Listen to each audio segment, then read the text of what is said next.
They're traumatized after this. Oh, absolutely. Yeah. For the next It's day not and a gonna half as they're alive. Not gonna be enough therapy for this, for sure. If I was Blaine, I would have punched him in the face. Yeah, there's a fight right there. It's like, when did you go so hard for Carmen? I know. Nah, if it's for Carmen, she got what she deserved. Oh! You are listening and watching to the most Amado podcast in the world. Whoa. English. Amado is loved in Spanish, and and there's a reason why it's in Spanish. This podcast is a podcast of We're Alive. We're doing We're Alive Scouts Honor. If you haven't listened to episode 6 of Scouts Honor, please go back and listen to it first, because this podcast is full of spoilers. We're so happy to do this. My name is AJ. Wakka. Jay. Ace. Welcome. Yes. Okay. That's good. That's good. We're getting there. We're almost there. So hard. I know. All right. Well, episode 6. We have 2 more episodes left, guys. 2 more episodes, and it's getting intense, and it's getting intense, and it's getting exciting. It's getting heavy. Per episode. Probably this episode is not as heavy as the other episode in other reasons, for other reasons, but in some reasons, it's a lot better than the previous episode. It was another. One. It's more satisfying, I might say, especially towards in the middle. But I want to hear you guys' thoughts in this episode. Heartwarming, wholesome-ish. Okay, Frankie, you're starting to be like Frankie. Breaking. Cool. Nice. Confident. Just one I'm word rooting for the adjective. best, man. His riz is really better than mine. I thought it had its ups and downs. Yeah. Mm-hmm. Yeah. Okay. Literally and. Yeah. Okay. How about you? Ace? I think Casey changed the script on us. I think we were right on it last week, and he changed it on us. He admitted that. Yeah. He admitted he went back to 2021 and re-recorded it. Yeah. Well, I was gonna mention this later, but now that you said something about it, he actually changed the script. He literally, I've been talking to him. He changed the script. I don't know if you guys noticed. There's some huge error in this episode that Wakka caught on. I'll give one props to no, not that. The Wakka. Come on, give it up for Wakka. I don't know what I'm giving him props for. No, just give it up for. Come on, clap your hands. Come on. He's gonna tell you. There you go. I asked Casey. I said, "Hey, Casey, should I mention this?" He said, "It's up to you. It's up to you. You can mention it. It doesn't matter." That's what we do. So at first he said it to me. I'm not gonna say it. I'm gonna let Wakka say it. But when he said it to me at first, I was a little defensive. I was like, I don't know. I feel like knowing Casey, this is probably intentional. You know what I mean? So I messaged Casey. I said, Casey, is this intentional? He said, no, I don't think so. What do you mean? And then I said it to him. So go ahead, Wakka. Explain to them what happened. So it was just pure coincidence, but I just did it because that's what Blaine was doing. So you know how he's counting the bullets, right? Mm-hmm. Uh-huh. So I was just like, okay, there's 17 left. Let me follow through. So each scene where the bullet was used, I realized the bullet count was wrong. Mm-hmm. So he used one. Oh no, Ruby was the first one to use the gun when they shot. Him on the shoulder? On the arm. Yeah. It was at the arm. And then I was like, oh, 16 now. Okay, 16. And later on in the van where Pierce comes in again, Blaine reaches out the gun to shoot him, but it was more to get Pierce confused or whatever, or off from the van or whatever. Then I realized, wait, there's an extra bullet that he used in between 16 and 15. Long story short, No, that was the second one. And then the third one is the last one when he shot right. Pierce. Yeah, then the last bullet was when he shot Pierce at the van at the tree. And then he mentioned 15. I was like, wait. Oh, yeah. We're I off. thought there was an extra. Yeah, there was one we're missing, off. but I just didn't really worry about going back and counting. And I discussed it with AJ, and he's right. I mean, Casey would, he does his thing, confuses us. When we're going left, he'll just turn right on us. Yeah. And Like what Blaine did. Yeah, because I told him one of the things that I told him is like, hey, this this could be a play, this could be intentional. Probably like he intentionally make Blaine miscount, so he thinks that he has 15, but really he has 14. So he tried to look for that one bullet, and that will get him, get either infected or die. So when I messaged Casey, it's like, no, that's not the case. So they had to add a portion of that, a portion in the whole podcast to make it like Zach found a bullet. Yeah, an extra bullet. Oh, so coming up, we're gonna. Yeah. So when it gets posted, he changed the whole thing. When it gets posted, he will say that Zach. Remember that one scene when they said, "This is when Pierce was gone," and they went back to Ruby. Said, "Hey, we're leaving," and then Ruby said, "I gotta grab some blankets and pillows to cover Carmen and things like that." And Zach said, "Fine, I'm coming with you." When they all split off. Yeah, and then when they came back, Zach said, "Oh, I found some stuff," and then Frankie said, "Let me help you." It was full of canned goods and some other things. And then he said, "Also, Blaine, I found another ammo in our room. Here, take it. Keep it with your count." Interesting. Yeah. See, when I was afraid to bring it up when I first came across it, I was like, should I wait to the podcast or tell him now? And then, well, the better of me said, I should tell AJ because I respect Casey, and out of courtesy, I'll let him know because I don't want to shout out the team's whatever missed. Trying to seem like you're trying to call out. Yeah. No, but I didn't want to call him out. But if you think about it, though, doing? yeah, but if you right, exactly. But if you think about it, though, it's either us or other people. Because some people call him out with Bert's age, and he had to change that. You know what I mean? Yep. So it's either us or someone else. Well, not in the open. Yeah, I always wondered that dude's got to be older than dirt. He sounded like 60 in the OG, and now in Descendants he's still alive. Yeah, Nick said he's older than sin. Yeah, no kidding.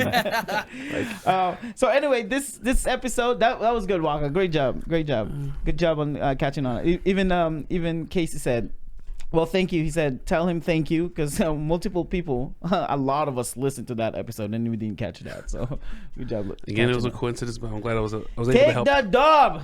Okay. All right. The title of this episode is The Root of the Problem. Bro, okay. I know we started, I started this from the previous episode. And then Casey, and then Ace continued it from the past episode, and then of course we're gonna be aware of like what is the root of the problem in this episode, and there's multiple of them. There's a lot of them, and we're gonna go through them here and there. What a fitting title.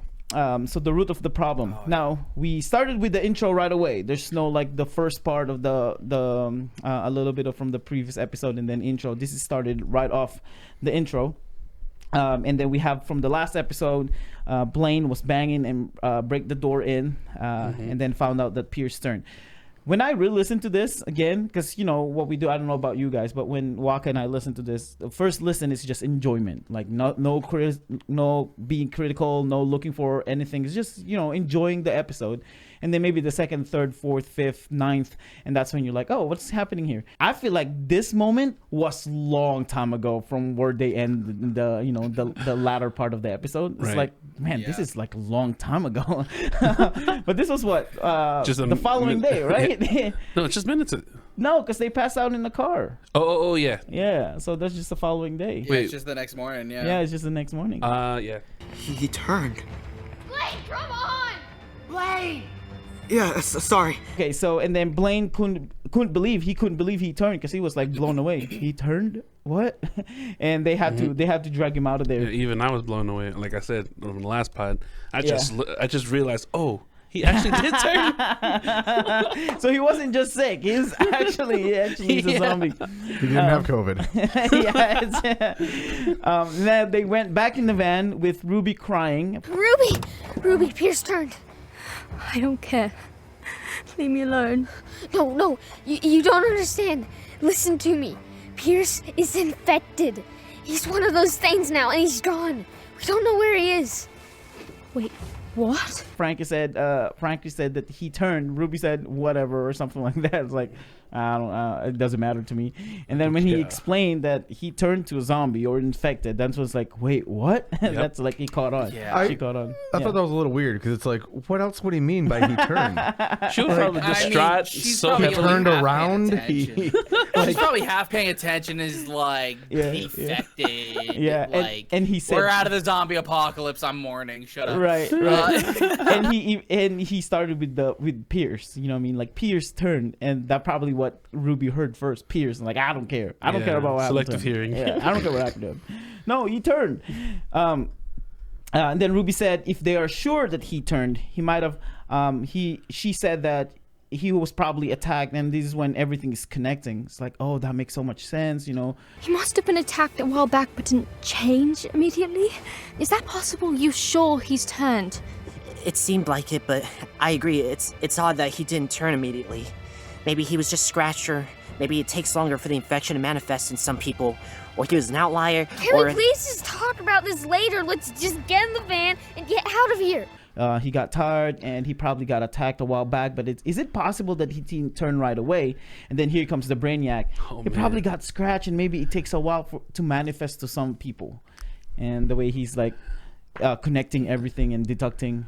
Yeah, when I came to this part, it kind of hit me so hard. Like, Zach is so smart. How long did it take for OG, the main story, to figure out there's a slow turner? And he just figured out on the 8th episode. Well, I don't think it's the OG's fault, because I think it took a moment for them to encounter a slow turner. But say, yeah, they didn't encounter it the same way. Yeah. True. I'm just saying that Zach just put this together, and right, because even when they put the "We're Alive" billboard in front of the building, there's not really any slow turners. It's just normal people coming in. Fair. You know what I mean? I think I might be wrong, and people put us in place. You know what I mean? On YouTube, if you guys read the comments, people put us in place, and like, yo, you guys are wrong. I love it every time. Yeah.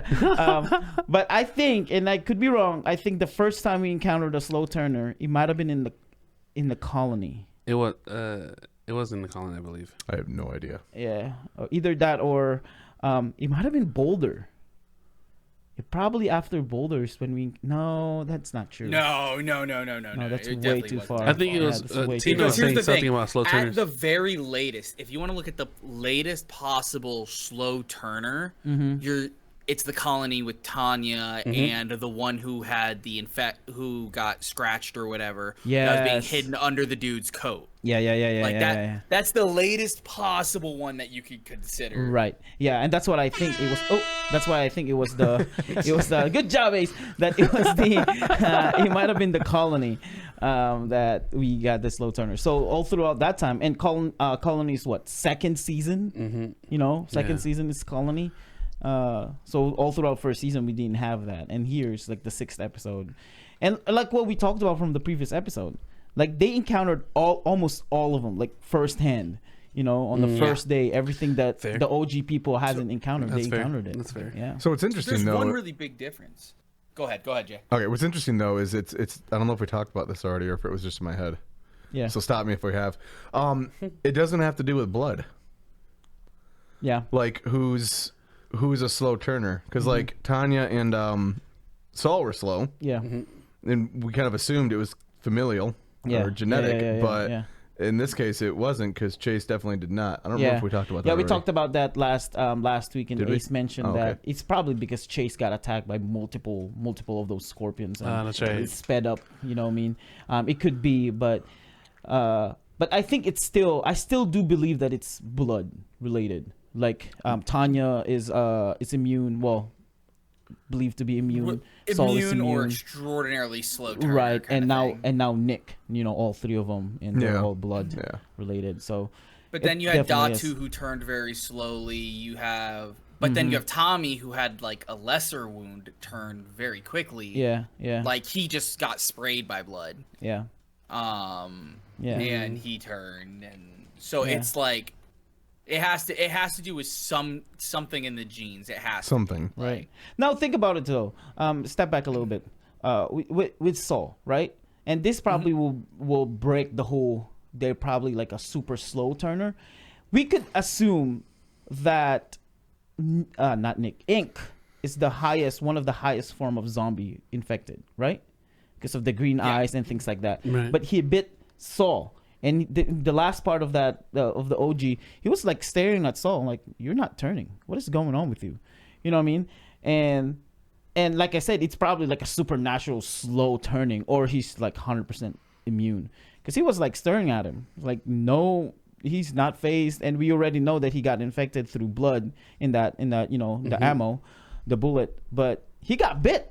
Yeah, he did. You know, directly from ink, and nothing happened. And it was really, I think it was close to the neck. The neck, yeah. He didn't face him. It was what would have been a fatal wound no matter what. Yeah. Or dang near fatal. I would lean more towards it not being in his blood at all. Like his body fought it off completely because the bullet infected him. Yeah. And after that is when Lizzie was pregnant, right?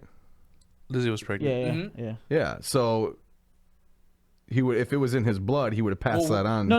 Right? But No. Lizzie's already pregnant. So they got pregnant. Yeah. Crap, timeline's a little messed up in my head. Like before. Yeah. So like the night. So because he got injured on the night of like the July 4th of July celebration. Yeah. The 4th of July attack, but that was around the time when they had gotten they had the conception, you know what I mean? Yeah. Like that would have been like, that was possibly like the night. He stabbed Lizzie before he got stabbed by the bullet, if you know what I mean. Yeah. So it's before the infection. Never mind. I retract my previous statement. Yeah. He inserted her with the bullet before he got inserted by a bullet. Okay. So Blaine couldn't believe it. And then Franklin said, "Can we just go?" It's like, bro, stop arguing, stop thinking about all of these things. Can we just go? And we've talked about this from day one, how Zach is like pragmatic, right? It's like everything is just laid out right here. Well, Frank is like, nope, we're gonna be practical. Let's take all of this information and then let's apply it. Let's just go. You know, I don't care about all of these facts. I know what's happening right now, and let's deal with what's happening right now. Right. We should get out of here. Wait! We can't leave Carmen like this. I'm getting her a blanket and pillows. She needs to be comfortable. What? Are you sure? Are you serious? She's right. I'll go with you. Thanks, Blaine. Okay, but hurry. If you're going back inside, I'm coming too to get more supplies. But we need to hurry. Okay. Yeah, I'll just be right here. And then this is when we noticed that Ruby wants to cover Carmen first, and Blaine agreed, but Zach was hesitant. And then we see in the entire pod. Now, from this moment, dealing with the Zach versus Carmen situation, the corpse, Carmen's corpse, this is when it started, how Zach seems to be heartless towards the dead body of Carmen. Because when Ruby said, "Can we just cover Carmen first, you know, prep her and things like that," Zach was hesitant. It's like, wait, what? Are you seriously doing this? I think it was more about going back inside and wasting time on getting a blanket. Yeah. You know. Yeah, well, because like what he said, eventually while they were driving, he's being pragmatic. It's like, this doesn't matter anymore. You know what I mean? Worry about the living, not the dead. Yeah. But we clearly find out eventually that it's not like he doesn't care about her. He's just, we're dealing with this right now, and let's take care of this. You know what I mean? Yeah. We're in danger now. We need to be safe. Yeah. Not gonna lie, I'd probably be the same way. Right. I'd be like, it's dead. There's nothing we can do about it. It's like Michael. Yeah, I asked myself, like, how much respect and courtesy do you offer to the dead? I'm like, she's dead. We're alive. Let's worry about the living. Yeah. Like how he said it. We're alive. Yeah, we're alive. I don't know, man. I don't know. I think I'm with Blaine and Ruby here. Like, I know you guys will be like, yeah, let's just go. Or it's not like you guys are being heartless, you know, like you care about the person. But I don't know. I especially if the body's there, I don't know if I can do it. I don't know if I can be like, yeah, let's leave it. Yeah. I'm with you there, AJ. You know it would be so hard. Like, it'd be so tough. hard. Like, I know what I'd want. I know that my mind would be saying, like, just go. Like, we have to go. But it would be really hard to get my, like, body to agree with that. Right? You're right. My mind says one thing. My heart says another. Like, I'm thinking about it. I'm like... Yeah, I'm imagining if it's someone that I actually do know and love. Yeah, I know. That's what I'm saying. Dang it. It's like one of those things. Like, if one of us went down and we're like, well, do we just want to leave the body here and not care about it? Or do we want to cover this, like, to help us kind of, like, it's going to help us feel at ease, which can help us focus, right? Yes. Which can da-da-da-da-da. And because that's what Frankie said. This is going to leave in our heads forever, and at least leave something that's that will be enough, or a little bit of satisfaction. It's like, well, at least I did something for him. Be at peace about this and move forward. Yeah, it's not gonna be fully erased in your brain because you're just gonna see that whole image. They're traumatized after this. Oh, absolutely. Yeah. For the next day and a half as they're alive. Not gonna be enough therapy for this, for sure. This is when we started listening or heard Zach being a little bit of taken aback of what are we gonna do with Carmen's body. Wish you'd left me the rifle, Blaine. Guess broken tie will have to do. Who's there? Pierce, is that you? I'm armed. Kinda. Come out and show yourself. Ah! Oh, jeez. Blaine Strofer, or whatever you are. Franklin? Ah! Oh! Hey, don't worry. It's just us. Right. Is that a tile? Oh, yeah, just clearing some of these out of the van to make more room. That's a good idea. Now they all went back inside to grab pillows and blankets. Zach went back to grab supplies in the room. Franklin is by himself. He heard a noise. He said, Blaine should have left me with the rifle. No, he was ready. He said, now all I have is these tiles. Yeah, that's what he said. Broken tiles. What would have to do then? Said he was ready. Which I thought was funny. That was kind of like, foreshadowing. Yeah, right. I know. Right. Well, it didn't stop from there because while they were clearing out the van, Zach. So he was there, and then he heard it was a gopher, right? Yeah, a gopher. Yeah. And then Blaine. I said Blaine or Ruby showed up. No, Ruby said something. And He said, "Oh yeah, I'm just clearing out the space," and that was the foreshadow. Was like, you probably shouldn't have done that. he was embarrassed, so now he's forced to clear out the tile. Well, I think they cleared out some the night before though when they were spending the night in there. Yeah. So I think that would have been what they were referring to more. When no, because Ruby said that we shouldn't have removed it while we were at the ranch. Yeah, they're removing it now. Are they moving it now, or did they remove it the night before? No, this is one. This is the one. This is the one. Oh, okay. Yeah, because this is the same time. It wasn't the night before. This is the same time. While they were talking, right? When they were talking, and then Blaine decided to leave and go back to the airport, and then went back. Remember, this is almost at the same, like I would say, 2 or 3 hours of that whole encounter. It's not the following day. Right. Let me help you, Zach. I've got it. I'm actually surprised you're still even here. Was worried you'd have abandoned us again. Seriously? I didn't abandon you. Says the guy who drove off in the middle of the night, leaving us with no car, no weapon, no... Stop it! Blaine, help me with Carmen. Franklin, help Zach with the supplies. We'll discuss how you both abandon us later. While they were clearing out the van, Zach said to Blaine, "I'm surprised you haven't left again." Still upset. I know. Zach continued, "You left us with no car, no weapons, till Ruby cut him off and said, we'll talk about how you abandon us later." Spoiler alert, she never did. It didn't happen. I don't really understand how this is upsetting. And this is my own opinion. I don't really understand why Zach is so upset, right? I mean, I get it. They're best friends. He left without him. He felt replaced. But I don't understand why he's upset. And you guys can correct me, okay? You can have a discussion about this. Think about it, right? Zach and Ruby has a secure house. This is not knowing what happened to Blaine, right? They had no idea what happened to Blaine. Without having that knowledge, they have a secure house. And granted, they don't have a car and they don't have a rifle. But Blaine and Frankie are going to the airport with the knowledge that there might be the horde of zombies there. So if you think about it, in retrospect, they abandoned Blaine and Frankie, not other way around. I can see that point of view, but yeah, I mean, if they went there and then they died at the airport, then the gun and the car would have been there, and Ruby and Zach would have been left with nothing. And they're helpless. Right, but what I'm saying is they still have an option to look for another car or look for another weapon or things like that, whether they find one or not. Yeah.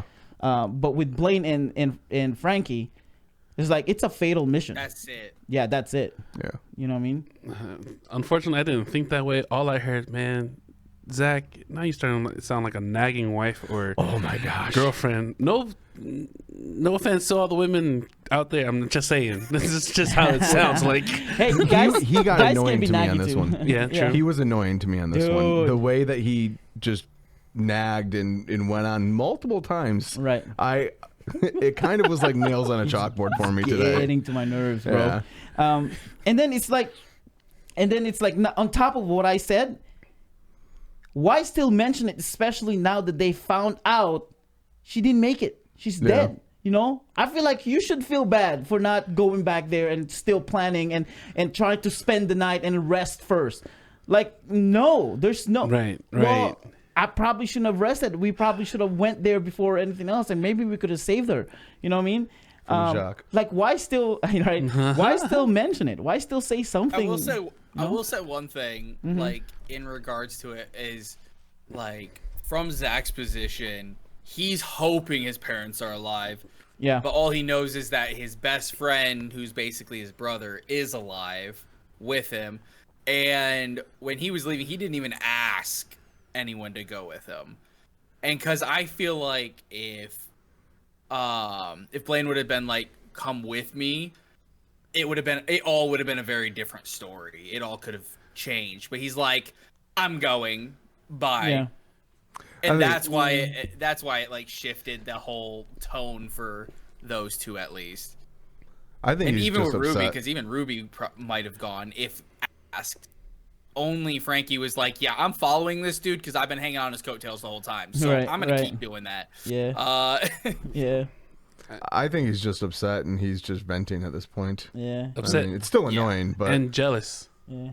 Yeah, he's definitely upset. I definitely agree with that. It's a little bit of borderline of he might be into Blaine. You know what I mean? Like I thought that it too. might be a little borderline of like he might be into him. Why do you always put My high every school friend all No, the no, friends no, there? no. I think one of them's into each other. Yeah, I mean it's just a possibility. Like you know, you never know. Which, by the way, I saw on Facebook page, a Facebook group. He said, "How come Zach sounds like? He said, is it just me? Zach sounds like a younger Ben Shapiro." And I was like, oh yeah, you're right. He kind of sounds like a younger Ben I'm Shapiro. gonna have to listen to that again and find out. Yeah. He does.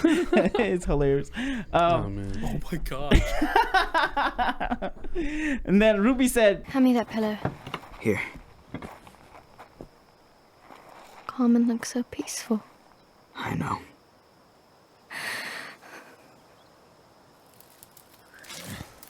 What was that? Oh, it's just a gopher. He was making a bunch of noise before. That's no gopher. Holy shit! It's bear! Is he infected? Yes! Tyler, slow them! We need to get out of here! Ruby, Blaine, get in the van! Carmen looked so peaceful. Then they heard a noise. Frankie said, no, it's just the gopher. That was the same one that scared me earlier. Well, of course, he didn't say that. Then you 'cause he hear was the embarrassed. breathing. Yeah. And then you hear grunting. Yeah, you heard a grunting in the background. And then Zach said, that's not a gopher. Yep. It's Spears. And then Frankie said, grab tile, throw it at him. And then Blaine was going to shoot him, but because of his issue, he has an. I'm sorry. Blaine said was going to shoot him, but because of an issue, he has an eye on him. He jumped in the driver's seat, dropped the keys. Then Frankie found it, and then they started driving. Right? They started driving away. Yeah. Yeah! This is way more terrifying as a zombie than as a person! It's not even scarier than his awful brother! Gosh, I'm so glad we have the van! While they were driving, Frankie said he's more terrifying zombie than when he was alive. Didn't he say the same thing about Chase? I feel like he said almost the same thing. That he said that Chase Pretty is more close, if I terrifying. remember correctly, yeah. Yeah, he's more terrifying zombie than alive. I think. I you're mean, right. I think most people are, but you know. Right. Yeah. Yeah, I thought that was fun. And Zach said he's scared than his awful brother. And then while they were driving, Frankie said, "Thank God we have the van." And Pierce was catching up. Now, and I think he's catching up because he's a venture master, because he's a scout, right? He's a scout. He still has that I don't know, physical ability to run, even when turning to a zombie. With that said, I have a segment for us. What is this? Oh, no, wrong one. We have a segment. I keep messing up my buttons. I have a segment for us. Just a little, I don't know, just a little bit of segment here.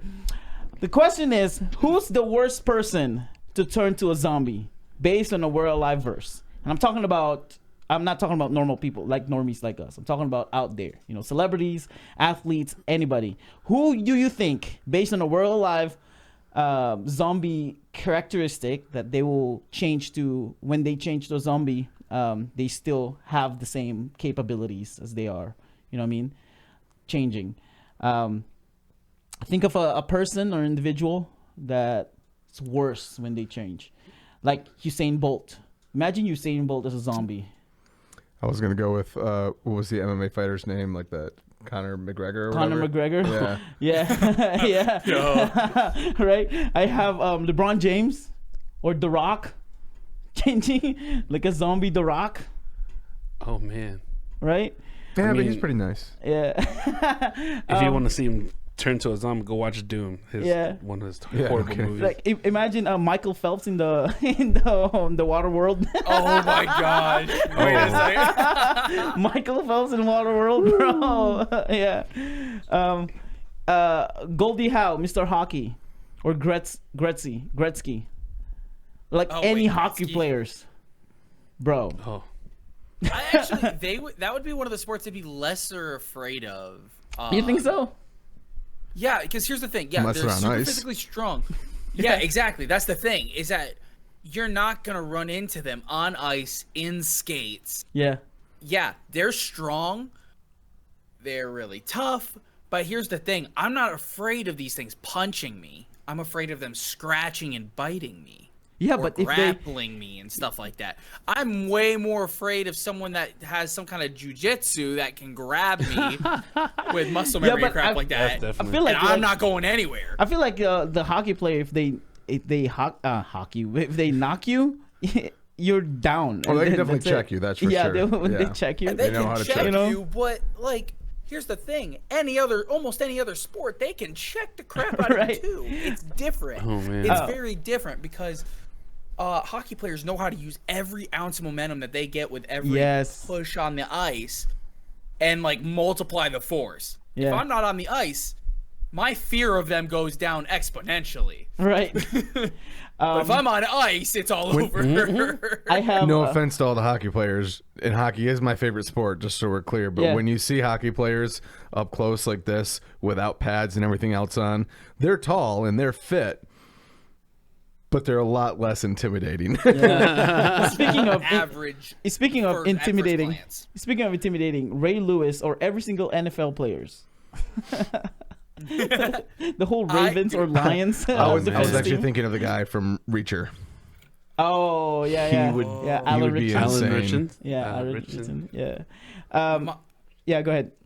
My first thought is literally anyone that's in military intelligence. Oh, okay.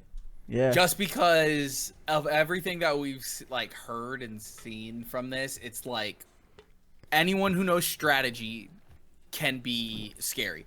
Anyone who's smart can be scary. Military intelligence are like, they're the culmination of trying to put smart and strategic and big picture together, or in like perfectionist together. And so I would just be terrified of any of them. I mean, talking about smart, I know he's dead, but I was thinking of Steve Jobs or Elon Musk. Yeah. Oh. Yeah. They were like, if the smarter ones are the ones that will figure things out even after death. Yeah, they're the scary ones. Yeah, because they're the ones that I feel like are most like to turn into someone like Ink. Yeah. If they had that kind of like a mad evil scientist back there. Yeah. What was the saying? Treat the nerds in your school nicely, because someday they're gonna be your boss. Yeah, someday they'll be your boss. Yep. Yeah. And then I don't know if you guys know this guy, David Goggins. Oh, that sounds familiar. Dude, David Goggins, holy smoke, that dude is a superhuman. Yeah. Like he can run for miles and miles and miles and miles. There are some people who it's like a genetic abnormality. Thank you. Where the chemical that your body creates when you're running, that like breaks down your muscle and stuff. Yeah. Their body doesn't produce it, so they just don't get tired when they run. Yeah. And it's like insane. Lactic like it actually acid. hurt themselves. The but, lactic acid. There's no lactic acid limit. Nope, nothing. It's gone. Yeah. Oh man, which is crazy. Oh no, that's a loss for me. Yeah, I can't outrun that. Yeah, their muscle don't hurt. No kidding. Yeah, their muscle don't hurt. They can just run. You just run. Yeah. He'll be the worst little one. Yeah. Yeah. And then do you have anybody? Didn't I say? Oh, who? Conor McGregor. Conor McGregor. Yeah. And then the last one that I have on my list is Chuck Norris. But with Chuck Norris, zombies turn to humans. See, I was hoping no one would make a Chuck Norris joke because I don't like him, but you know, Yeah. figured it was coming. No, this time it's just a meme. You know what I mean? It's just a meme. Chuck Norris turns zombies to humans. That's it. All right. I'm coming back there. No, you stay and help Blaine navigate. You have a map. I've got this. You clearly don't. Let him help you. Fine. Got you, Blaine. I'll be your eyes. You know. Uh-huh. Pierce is still coming up behind us. What do we do? I'll lose him. Hold on. Be careful. Carmen is back here. Worry about the living, not the dead. Be so hot, I'm Blaine. just being pragmatic. Guys, stop. Blaine, this swerving all over the place isn't working. What are we gonna do? Slide that window open. What are you doing? Here, take the tiles. Slide him down the fall. Bullseye. Yes. My turn. Grab more. Keep throwing things. Got him. Nice one. Right in the face. That had to hurt. Abandoned car on the right. You saw that, right? I'm trying. Sorry, you're doing great. Shoot, we're out of tiles. I wish we hadn't taken so many out of the van back at the ranch. I think I might be wrong here. Pierce got on top of the car after this while they were running. No, that was later. That was later. Yeah. Okay. But Zach. now I think he's just like running after them in Yeah. the back. Yeah. I think he catches up and grabs onto the back because That was later on. But with this one, is Zach said to Frankie, "Help Blaine." Frankie said confidently, he said, "I'll help you, Blaine. I'll be your eyes. You know." Yeah. You know what I mean? Yeah. Blaine said he will lose him, and I'm guessing he's making sharp turns. I think that's what he was doing while on the road. He's like going back and forth. And then turns Ruby. He said, "Careful, Carmen's back here." Zach said, here's the second time. Zach said, "Worry about the living, not the dead." Ruby responded, don't be so heartless." Yeah. Ruby had an idea to open the window. Oh no. Zach said that, I'm being pragmatic. Yeah. Ruby had an idea to open the window and start chucking the tiles at him. Zach did it first, got him bullseye, then Ruby right on the face. It probably felt so good now, and I said this, it probably felt so good now that you can legally attack him. The person that you hate. Yeah, you can legally like hurt him. You know what I mean? Because Not gonna lie, I would have been like throwing them like a frisbee, trying to hit him right in the neck and see if it takes his head off. Yeah. I told myself, if ever a zombie apocalypse ever to happen, this is where none of the scriptures will matter. I can definitely hurt this thing. Yeah. I'll baptize you in the name of the Father. So this scene, right after they found out that Pierce turned, they went back in the van and got all the supplies. From that time, everything is just intense and so fast, and it's just you need to catch up what's happening. It's just fast paced. Everything is just fast paced until the death of Pierce. Yep. The rest is just like even before when they pass out and then they woke up, it's still like everything is just intense. Every moment is just crazy. Yeah. I mean, they had like a little bit of downtime, but no. Yeah. And then it goes right back up. Right, especially this time, it's like everything is building up. And Ruby had an idea to open the window. Zach did it first. Frankie said to Blaine, "Abandoned car on the right." And he said, "You saw that, right?" Blaine said, "I'm trying." Frankie said, Oh, yeah, you're doing great. Yeah, I remember that. Yeah. And because of that, it slows him down, but made him more mad. Now he caught up. Frankie said he's a bionic zombie. This scene reminds me of, shoot, I had it in my head. I knew I should have wrote it down. What is that robot movie? The Millionaire Terminator. Man? Terminator. Yeah, it's like Terminator. It's like that robot that turns has a human suit. He's just running without making a face. That's the $1 Million Man. Or No, something. he's talking about Terminator. He's talking about Terminator 2. Yeah. The one who's liquid.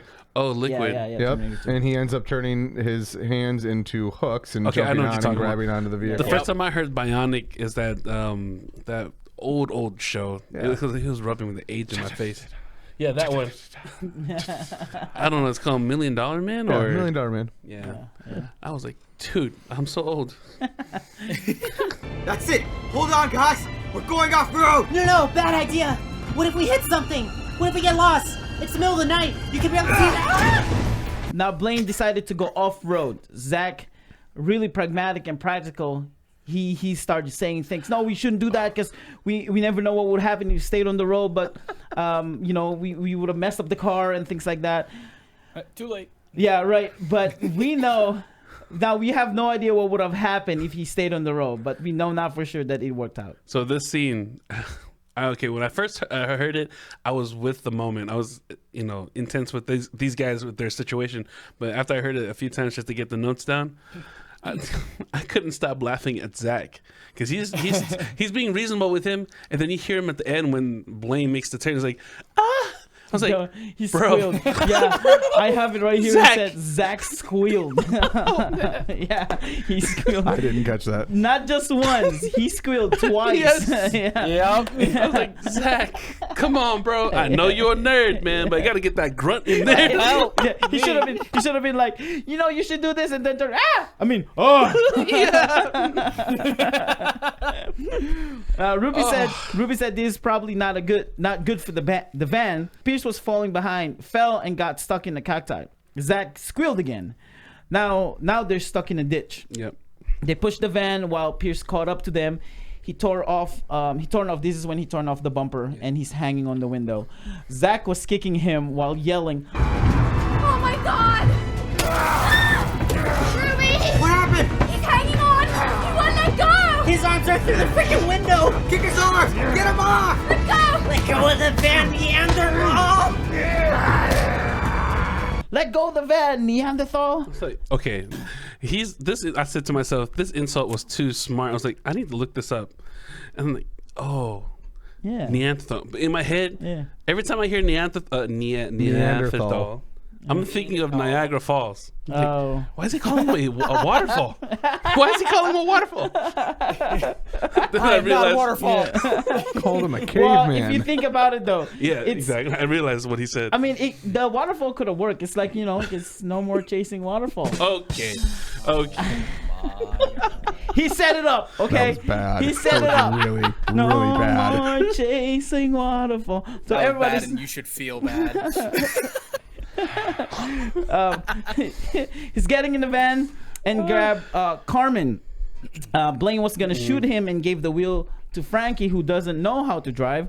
Ruby grabbed the gun and yelled, "Get away from her! Don't you dare, monster!" Okay, this scene.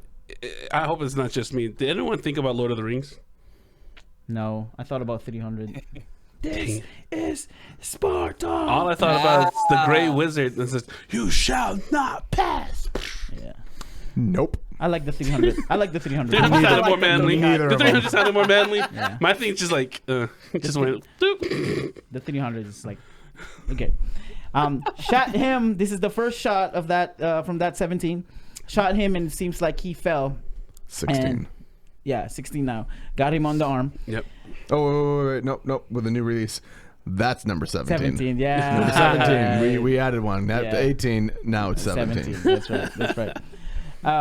Now, it took them a while to get to the road.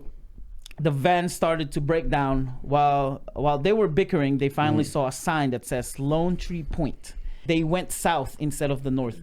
Say something about what you said earlier, Jay. Well, first off, it was a while. I mean, it had been hours. Yeah. It had to have been. But depending on where you look at it, in reference to where Avalon is, they say it's the southeast side of the island, which as the island as a whole, it technically is. But in reference to Avalon, it's the west side of that peninsula, whereas Avalon's on the east side. So it's just kind of interesting how depends on your perspective on that. Right. But I would consider that the southwest side of the southeast side of the island. But because they were comparing it to the Avalon, not the Catalina Island. That's what I would think.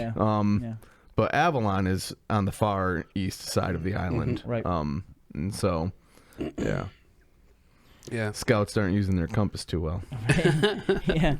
The car stopped and made it to the end of the road. This is when while they were bickering about the car and things like that, and Blaine said, did we run out of gas? Nope, the car stopped, and also we made it in the end of the road.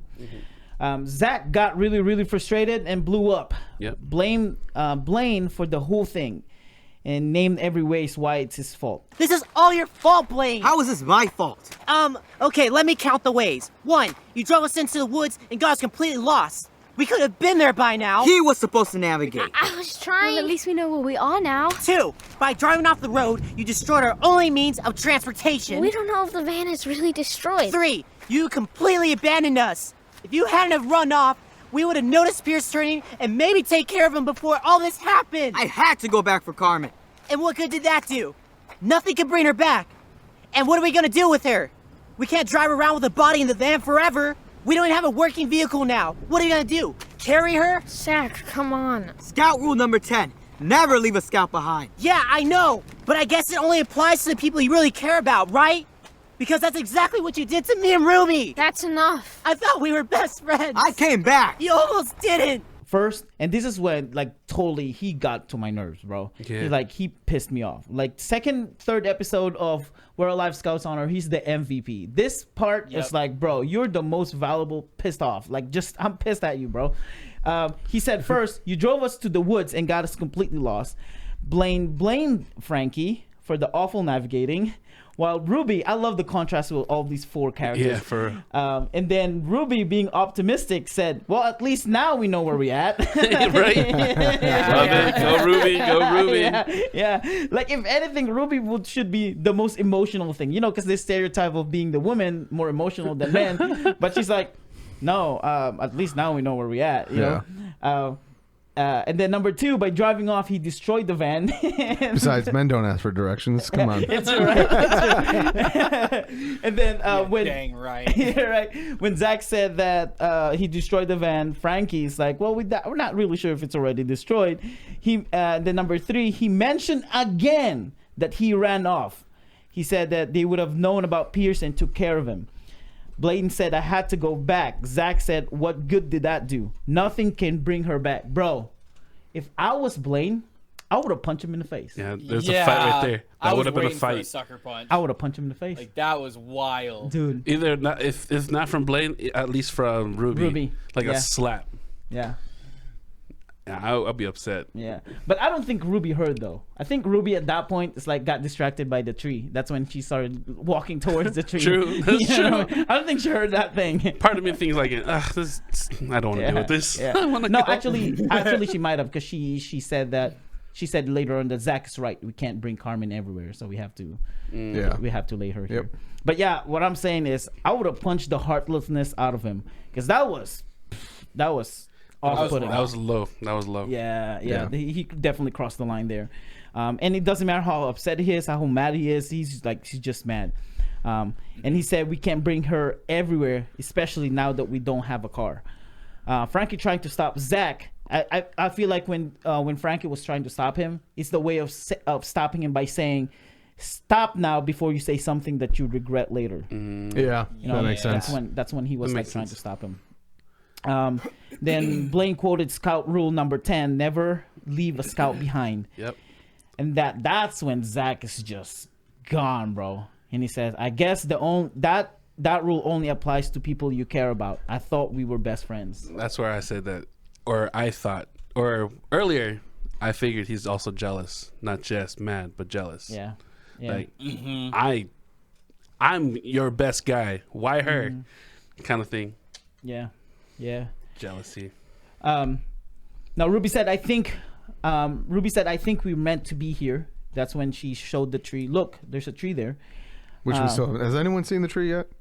Because I looked for it and I couldn't find it. You couldn't find the. Could not see a tree there. All I see was a picnic table on the map. On legit, like right now. But did you see the place, Lone Tree? Yeah. We looked at the place. It's an actual spot. And the user submitted, photos, but I couldn't. You'd think that if there was a tree there, a special tree, that someone would have taken a picture of it, but I didn't see a tree. I just saw the gazebo style picnic table on an overlook. Yeah. I mean, maybe they had to cut it down after the van ran into it, 10 years ago. Who knows? And they turned it to a table. And they turned it to a There's table. a zombie in that tree. We should cut it down. And maybe it's not lone tree. Maybe it's lawn tree. LAW. It's a lawn tree. There's a bunch of cactus there. Sorry, cacti. Cacti. Yeah. I think we're meant to be here. I think she brought us here. She? Carmen. Really? Zach is right. We can't drive her around with us forever. We need to lay Carmen to rest. This is the perfect place. We were meant to be here. She brought us here. Blaine said Carmen brought us here. And Zach responded, really. Now, I'll take this that Zach wasn't being sarcastic. Zach wasn't being like, really? You think that?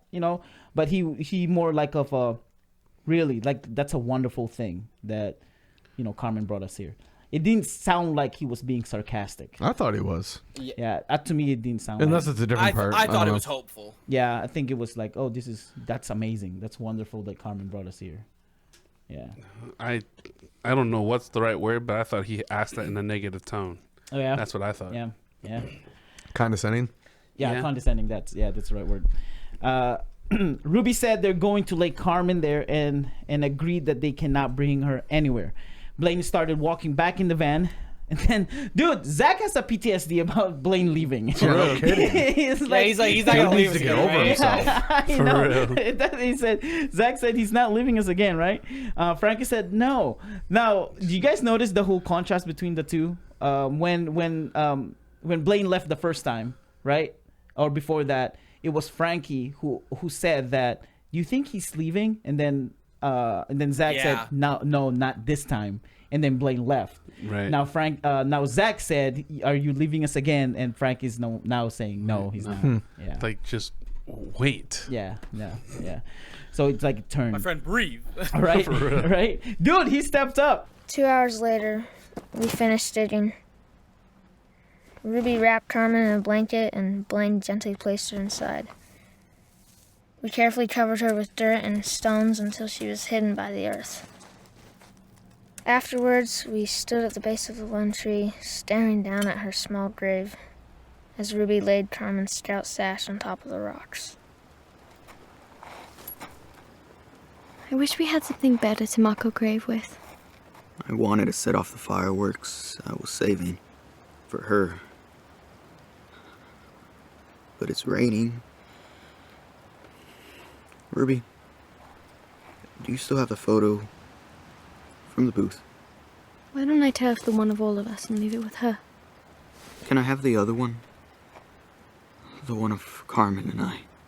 Of course. They dug a hole for Carmen by the tree. Took them 2 hours. Took them 2 hours. It must be some weak tools, though. Well, they did say that they were gardening trowels. Yeah, trowels, so not shovel. Not shovels, but still 2 hours. Yeah. Did they actually go 6 feet deep? Well, because I think because he said the shallow grave. He said it's a shallow grave. It's not 6. How long? Gosh. No, but if you think about it though, trees has roots. They're probably hitting roots and all. Maybe there's one tree. It's a lone tree. The dirt must have been tough, man. Yeah, probably a big tree. What'd you say, Ace? I said it is alone. It's a lone tree. And they took him 2 hours. They laid the scout sash on top of her. Ruby said, "I wish we have a better mark for her grave." This is awesome. Blaine said, "I was going to use the fireworks he was saving for, but it's raining." This is when he asked Ruby for the photo they all took together. So the raining part. I like mean, that moment. I took a note of this. Has anyone heard how hard it's pouring back there? Like, I hear just rushing rain going down. Mm-hmm. Yeah. And I'm I in my didn't know head. That full like squall. Yeah. At like, first, just I hit, thought hit. it was like it's just just a typical rainy day or just drizzle or whatever. But man, it's pouring hard back there. Yeah. I was like, these guys must be drenched.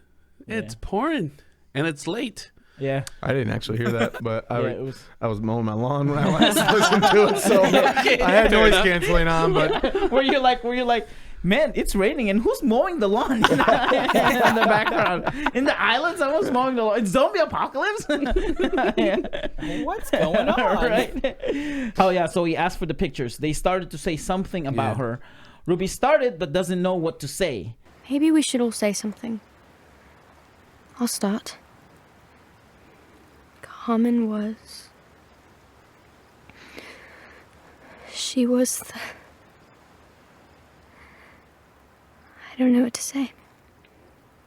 I've never had to say goodbye forever to anyone before. Not anyone I knew so well. Me neither. How is this really happening? Burying our friend. Why? For what? We're just kids. And that's when Zach agreed to, like, we have no idea. Blaine reiterated almost the same thing that Frankie said in the past episode. He said that, why is this thing happening to us? We are just kids. The picture part, I guess we can confirm this episode that the picture is not going to play a part at the end of the series. No, it's still, I mean, they didn't leave the pictures in the grave. not all of them. They No, just not left one. Not all I of say them. They left they the only one separated 2, I think. Yeah. of. Yeah, they left the one of all of them. Mm-hmm. And then So there that was means the one that of both Ruby of them. still has the one of Ruby and Franklin. Yep. Yeah. Which that's like the important one that we were talking about. I thought they only got one copy. No. They What- got one I copy, think- but there's four pictures. No, but I think what they left is the Carmen and Ruby picture. Because No, remember, they there's left No, the it one was the all picture four of all them. 4. really. So Yeah. who has the Carmen and Carmen? Oh, Ruby has it. Ruby still has it. Ruby still has the 2 solo pictures. Yeah. Or duo yeah. pictures. Yeah. And then Carmen and Ruby and Franklin. Franklin. Ruby has those. Yeah. And then Yes. that's Blaine, right. has the one of Blaine and Carmen. Yep, that makes sense. So yeah, because she tried to, she cut him off. I don't know how I she did. forgot She about probably that. like ripped That it. makes sense. Yeah, it's all 4 of them. Confident. Funny. Cool. What? That's what she was. I didn't know Carmen for that long. In the short time that I didn't know her, she made a big impression. She was quick and to the point, and I have a feeling she wouldn't have wanted any long, sappy speeches.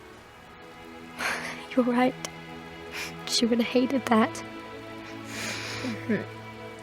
So, I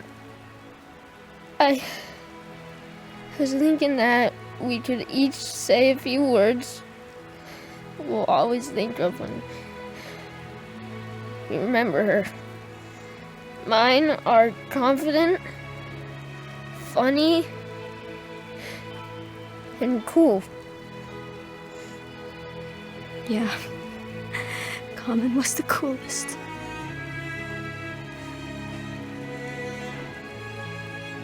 Honest. Smart. Loyal. Leader. Protector. Best friend. No, sister. She was like my sister.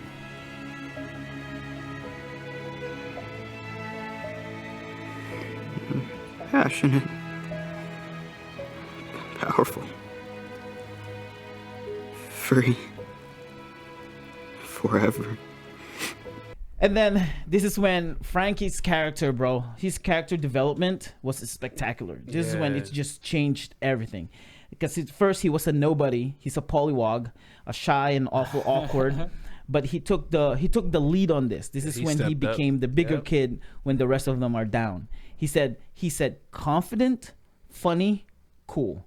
This is his description of Carmen. They forgot overbearing, jealous, and paranoid. Paranoid. Yeah. Now I thought about this. This is probably way too boring. If you think about it, right? This whole scene about the one character from that story died.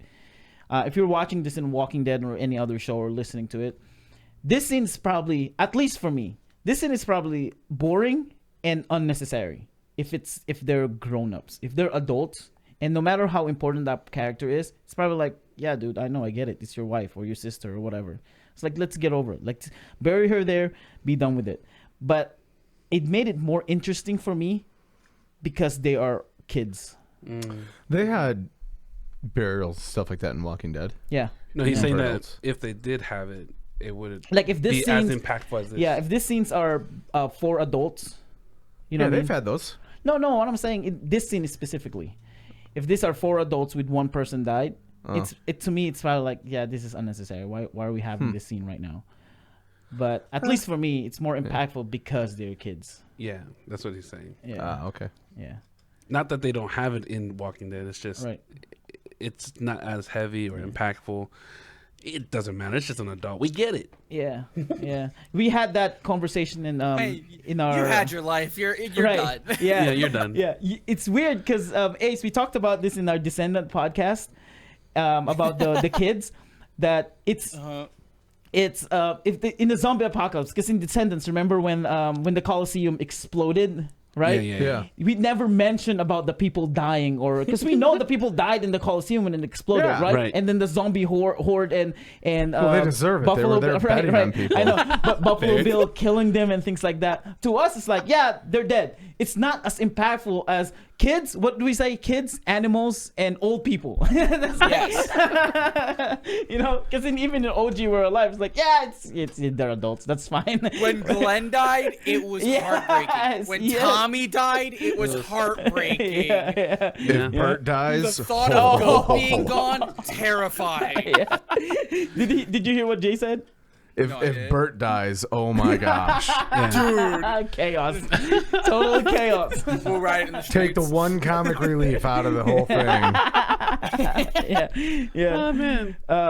So, yeah, but because these are kids, sharing their struggles and pain is more, not amusing, but emotionally satisfying. And then Zach, surprisingly, how jerky was in this episode, Zach said that she's honest, smart, and loyal. This honest, smart, and loyal, right? This is like telling Carmen who he is. That he is honest because he told Blaine straightforward what he feels.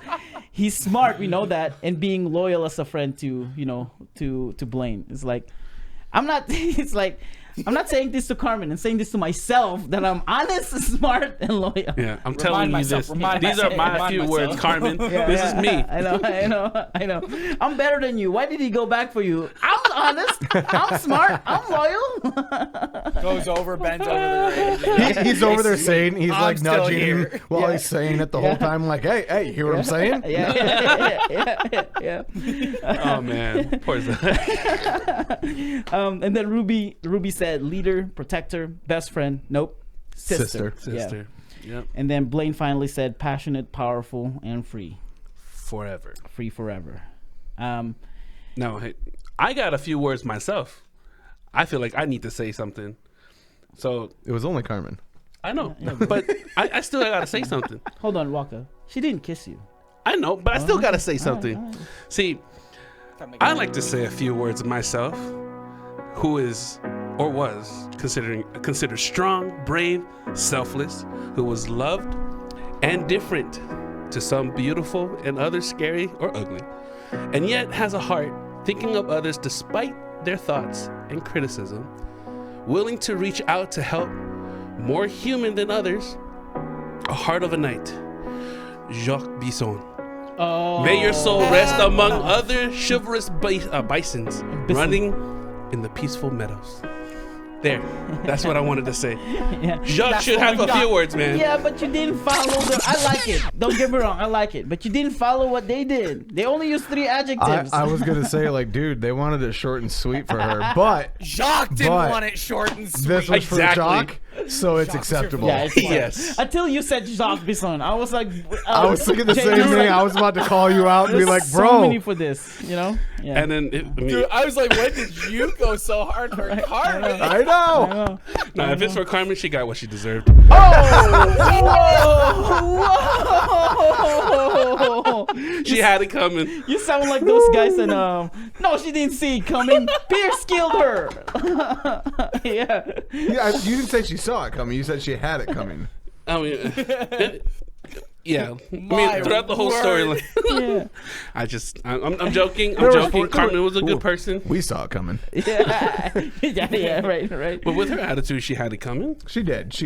Yeah, but if you think about it though, if she kept the same attitude of staying away from people, she would have been saved. But she cared so much about Pierce, come here and help me, and that what caused her to die. Well, she didn't care about Pierce. She cared about people in general. No one cared about Pierce. Specifically that moment, because remember Pierce was getting tired, and then Carmen said, "Hold my hand," and that what cost her. She turned to help. Yeah, the caring part is what cost her to die. The not caring is what saving Such them. a valuable trait. Right? I know. She's so Value. charming. Okay, so after the funeral, they hopped in the van, started the van to warm up, but shut off right after. This I don't quite understand, considering the next scene. Like the car died. Yeah. At the edge of the road, right? And they were able to turn it back on to heat the car for a little bit. Yeah. And then it stopped working again. Yeah. And then the next scene, he's able to start the car again and drive it. Yeah. Like, how many times is this vehicle going to break down without a mechanic? Well, they said there was something wrong with it. Yeah, they have no idea what was wrong with it. We just need the rest for a little bit. Right. He just didn't turn the key all the way. Yeah, it's like remember in customer service. Oh, you know this. Like, did you reboot your Turn off computer? Oh my gosh, you're right. On and off. Is it plugged in? Yeah, that's what it was. Right. Yeah, it's like The amount of times I've had to ask, all right, over in this corner, too is it real. the light green? No, Yeah. it's not turned on. Go ahead and turn it on and let me know what happens. Yeah. Try again. Yeah. Oh my yeah. goodness. And then Zach and Ruby passed out right away, according to Frankie. Blaine was counting bullets again. Right. And then because of this, the rhythmic counting make Frankie fall asleep. Counting sheep. Yep. I was thinking the same thing. Yeah.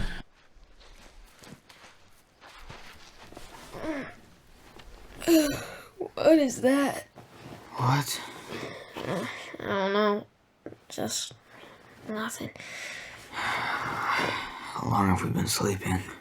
Not sure. Feels like it could have been 10 minutes. Or 10 hours. Sun's out. Had to be a while. I was having the strangest dream. It was so real. You were in it. Weird. And Ruby and Zach. And Carmen. Yeah? Yeah. I was back on Whaletail Rock, teaching Carmen to fish. You and Zach and Ruby were there too. Carmen had just caught a huge fish. We were all cheering and laughing. She was so excited. Then she threw the fish back into the water and she jumped in after it. That's kind of strange. Yeah, I know. We were all scared for her. But she laughed and waved to us from the water. We waved back. Then she smiled and followed the fish out to sea. Yeah, we were waving, smiling, and laughing, and we watched her swim away. Then I got this bad feeling, and I realized you weren't there anymore. Me? Dreams aren't real, Frankie. I know. But it felt like it happened. I looked up. I saw that you were suddenly standing way up on the cliff looking down at us. You were trying to tell us something, but there it is again. What?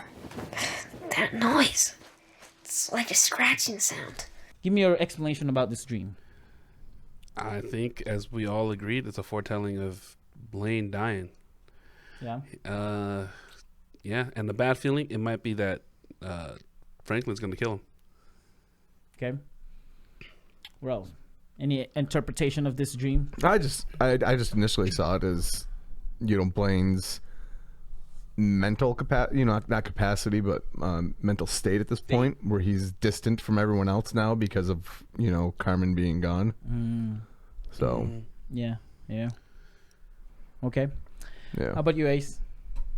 For me, like, he was like up and over everyone because that's like the pedestal that Frankie kind of holds him up to.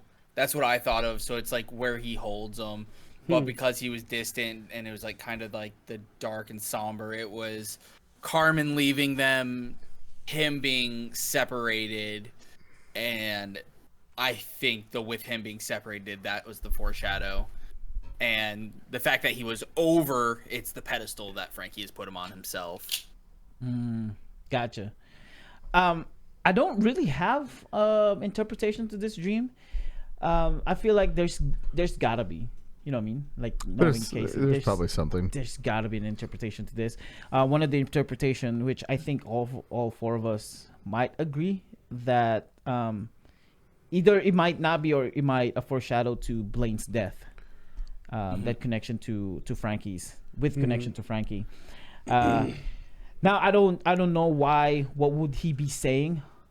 Like what would he be trying to tell him? Yeah, what would we trying to tell him? I don't know. And we know the waving Carmen. That's when letting her go. Like she's leaving now to the sea with this fish and things like that. She's gone. Yeah, she's gone, and now you have swimming with the fishes. Right. I'm kind of low-key a little bit disappointed that. Now that we have a dream scene, why didn't we have the Jacques and Carmen riding, Jacques and flying? Right. Like, why didn't we have that scene? You know what I mean? They both die. And now we have a dream scene, so which means we have a supernatural thing going on. Why didn't we have that? That would have been awesome. That would have been awesome. great. Awesome. That would have been awesome. They like pass out at some point and wake up and like, she's riding Jacques. They're still alive. I'm sorry, Casey. I wasn't complaining. I was just saying.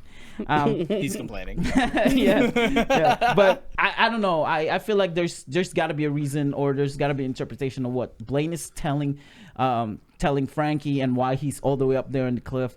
But I feel like we're gonna find out. Blaine? Blaine telling Frankie. But I think soon we're gonna find out. For sure, we're gonna find out. Yeah, because we got 2 more episodes. We got 2 more episodes. That's right. Yeah. Oh boy. It's too soon. Yeah. Now I know. They hear the noise again of scratching something over the tree and digging Carmen's grave. Blaine got up and dropped the bullets. They looked out the window and turns out to be Pierce.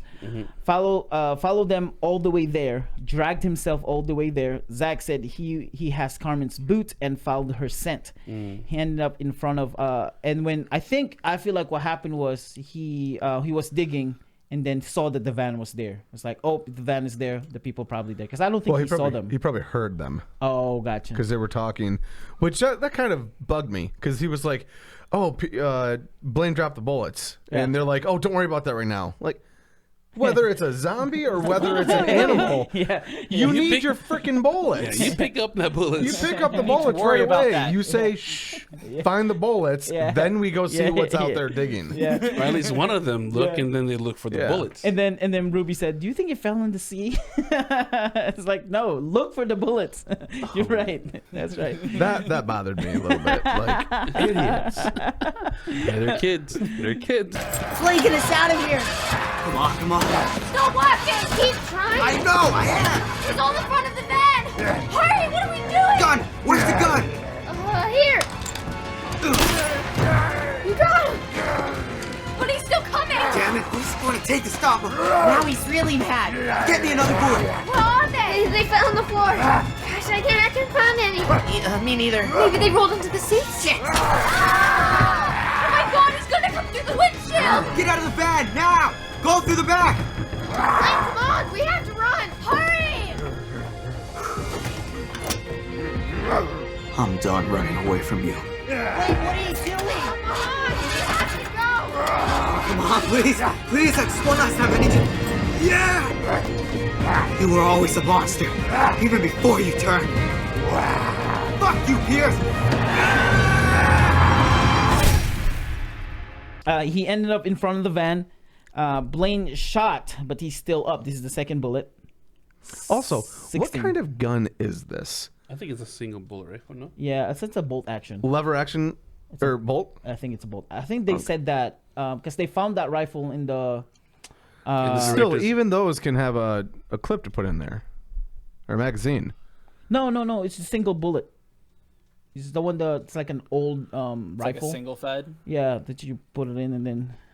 I mean, some of those can still have one fed from the bottom. It just depends. I mean, you can still have a bolt action, that has that. It's just interesting that he has them all in his pocket. Right. Yeah, it's just like, one. how old is this? Like a Civil War style gun? I mean, come on. I see where you're going at. He ended up in on top of the van. Blaine shot. This is 17 now. 16. Sorry, 16. Blaine shot, but he's still up there. Now more mad. Blaine instructed them to go on the bed, and Frankie told Blaine to go with them and run, but he didn't. Then I said in my notes. Then you hear Blaine took a deep breath.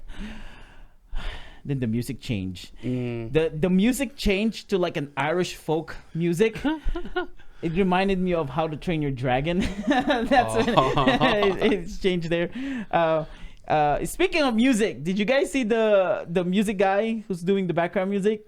Robert Mai commented on our I YouTube. just saw that. That was pretty cool. Yeah, he said, kudos on the music. He said, thank you for the love. He said, I'm done running away from you. Blaine is trying to start the van, then succeeded. He only did it once, didn't he? Like, come on, start, and then it started. I think so. Yeah, I think it was just twice. you hear it just click, click, click, click, and then and then it started. Then he floored it. At first, when the car roared, I thought it was thunder. Roared it. I'm sorry. That was funny. Sorry. I thought thunder struck. I was like, wait, why is it thunder sound or whatever? yeah. He said, you were always a monster even before your turn. F you, Pierce. Drove and hit him. I thought this episode is over after that. I really thought it was over when he hit him. Yeah. I thought it was over. And you hear dead silence. Because you hear, dead silence, and then you hear the common, the ending part. Yeah. Like the same note, right? It definitely would have been the point for like the halfway point if it was a 2-part episode. Right. So I looked at my phone and I said, please don't be over. It's like, and then I saw the where the timeline is. Like, okay, it's not over yet. We're good. It's not over yet. After that blank scene, you can kind of hear Ruby yelling to wake him up.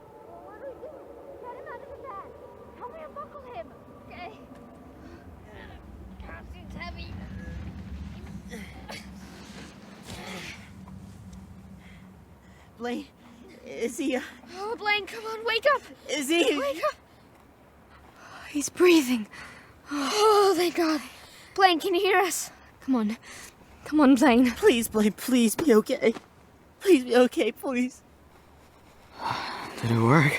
They tried to unbuckle him, and then Zach is like losing it, bro. He was losing it again. He was losing it again. So what were you thinking? You see, Dad? Do you think his kid is dead? This guy, man, he got it hard for Blaine. He has it hard for Blaine. Yeah. Maybe only one way. Ruby said. Ruby said he's breathing. Blaine woke up, and the first thing he said, "Did it work?" Frankie said, "You stopped him big time." Zach said, "That was stupid." And then when Zach said that was stupid, Frankie said, "But it was awesome." Yep. My boy. Yeah. And then when Zach said, "What were you thinking?" Blaine said, "I'm not." Yeah, you always do. You never do any thinking. Yeah. I mean, that seems to be working for him so far. So Right. Don't start thinking now. Yeah. But did we die? I say that all the time when I'm driving. It's like, bro, you suck at driving. But did you die though? Did you die though? You didn't, right? Yeah. So it turns out he pinned him in the tree. Like in the tree. Blaine asked if they should move Carmen's grave because apparently she's underneath the car and right in front of Pierce. Yeah, Zach said they can't because of the 2-ton car that won't start. That it won't start now. And then I love what Ruby said. Ruby said to leave him there. Leave Pierce right there, pinned to the tree over Carmen's grave, forced to face what he did. Forever. Now it can probably be seen from the ocean, miles away. A fitting grave marker. Forced to face what he did forever. A fitting grave marker. Because remember, they were trying to figure out what's a better grave marker than the sash. This will be a better grave marker. Because I think Frankie said you can see that. Yeah, from the ocean. Yeah, from the ocetion. So it's a grave That grave was marker. like crazy. It was dark, crazy. but like in the best way. Yeah, that was phenomenal. It's just heartwarming too, you know. It's like it's done.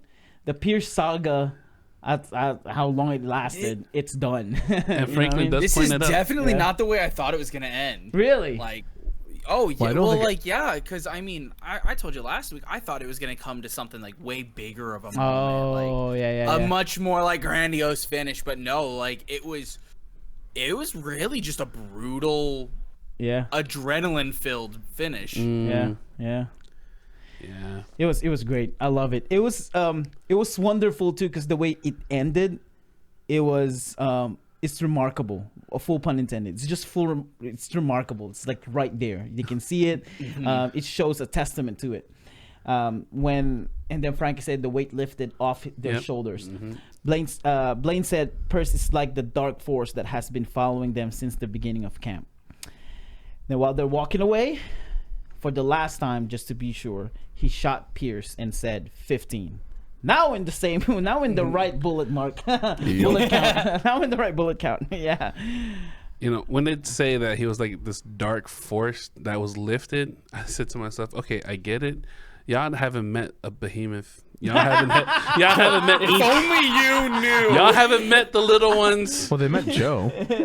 They met Joe. They met Joe. Yeah. Well, they did, but I'm just like, you haven't met these three, and you guys consider him a dark force. Yeah, it's true. Well, it was the dark force before he turned. Yeah, so. but because I True. feel like No, I think this is more personal for them. You know, like they know that there are still zombies out there. They know Joe is still out there, but knowing that this person who's been hunting them since day one and like dislike them is just Fair. you know, it's just good. It's just great. Yeah, wait till they meet those other guys. Yeah. If they do. Now we transitioned. Frankie said it was eerily quiet. I took this the wrong way, bro. I took this the wrong way when he said maybe because Carmen wasn't there. Wait, what do you mean, bro? I took it that way too. That she was talking too much. I was like, yeah, because Carmen's not there to say anything. Loud mouth. What do you mean by that? Right? Oh man. It's like it's eerily quiet because she's not here. Now they're It could have also been because they were all solemn. And sad. That's what it was. That's absolutely what it was. Yeah. But still. There's something up ahead. Look at those steps in that tower thing. Is that a castle? Yes. Really? Reminds me of Helm's Deep. You boys and your fantasies. I mean, no. It's not a castle. It's a memorial building at the Botanical Garden. But that means we're close. It's only about like half an hour walk to my house from here. So the golf course and stuff is coming up? Yes. If we're close to town, we should be careful. Remember what it was like in Two Harbors? I wish I could forget. Now we find out they're almost about 30 minutes away. Strangely, they haven't seen anything. Yeah, where are the people? Right? Where are the people in this area? Because they just landed in Avalon. Which, by the way, No, before they got there, they were at the Memorial Garden. Yeah, They saw the Garden. Memorial Garden, and sorry, my headset is caught. Yeah, they saw the tower, and then they saw the grounds or the garden keeper person. So they did see one zombie there. Yeah, but No. Before that too. Before they saw it in the garden, they were just walking, because they didn't notice anything. Yeah, but you just said that they were at Avalon. They hadn't gotten to Avalon yet. Oh yeah, you're right. They haven't gotten to Avalon. Frankie reinstated that the horde was heading somewhere while they were at the airport. Now that this is when they saw an infected over by the fountain. Let's just be really vigilant. We're so close. Starting now. Look. What is it? I can't see. Shh. Over by the fountain in the garden. Yeah, it's one of them. It's wearing some kind of uniform. Probably one of the garden employees. It's stuck in an ornamental cactus. Phew. I gotta tell you, cactus is my new favorite plant. It didn't notice us. We must be upwind. So let's move quietly and stay over here so we can get past unseen and unsmelled. But it's stuck. Yeah, but it could still alert the others. Remember how they were calling to one another? Good point. Okay, let's go. Wearing uniform, stuck on a cactus.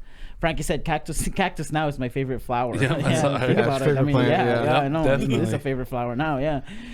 Zach made a point about them still able to call other zombies because they're like, leave him there, or he doesn't see us. Oh, it's fine. But Zach, is this the first time he pointed this out? He hasn't pointed this out, right? What, that they can call? That they can call? I mean, they pointed out, I think, back in Two Harbors that they were communicating with each other. Oh, yeah. Yes. You're right. Yeah, But he's he right. he doubled down on this idea. It's like, well, we probably shouldn't do that because we know that he can still call them. And then while they were in I think it's the baseball diamond. It's on the hill by the baseball diamond. They're on the hill above the baseball diamond. Yep. They saw that there's some zombies in the town while they were looking.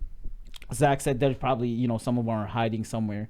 And Zach pointed out that the Joe zombie might not be there yet. Zombie Joe or Joe Zombie? I think it's Zombie Joe. Zombie Joe. Yeah, Zombie Joe might not be there yet. My house is actually on the cliff overlooking the town and the coast, but on the outside. We can go around. There's a way on Wrigley Road. Like the drum? Yep, William Wrigley Jr., the gum guy. He built a botanical garden and also a cottage for his wife. You can almost see it. There. Cottage? More like a mansion. That's just down the road from our house. Again, a mansion. Alright, let's go. Stay close. I know the way. This part, I don't know how this gonna play out. I think it's just a filler, maybe not, when he talked about Wrigley, the gum creator, and how the mansion and that place where he Turned into a hotel. Supposedly a cottage. Yeah. Yeah, supposedly. It might have just been, laying down a landmark of, where they're at. Was that a real spot? Did you see that one? Mount Ada is a real spot. It is off Wrigley Road. Yes. Wrigley Road. And so that was real. That was legitimate. Let us know, please, Casey, if you based Zach's house off of someplace, because I could not find a house nearby, especially one that had a helicopter pad. But Mount Ada, that place was legitimate. Yeah. And so, yeah. Yeah.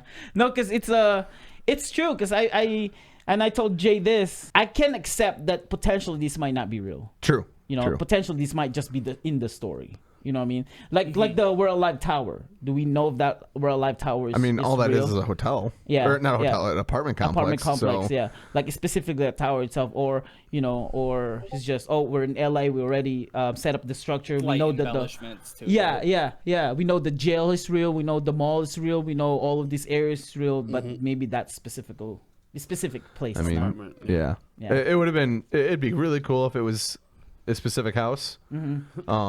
Especially since everything else, like I was literally, as I was listening to this, had Google Maps or Google Earth up and just like following from Lone Tree Point to Wrigley or the Botanical Gardens, and then the baseball diamond, and then the house, and I'm like, oh dang, like So that's cool. Yeah. That's cool.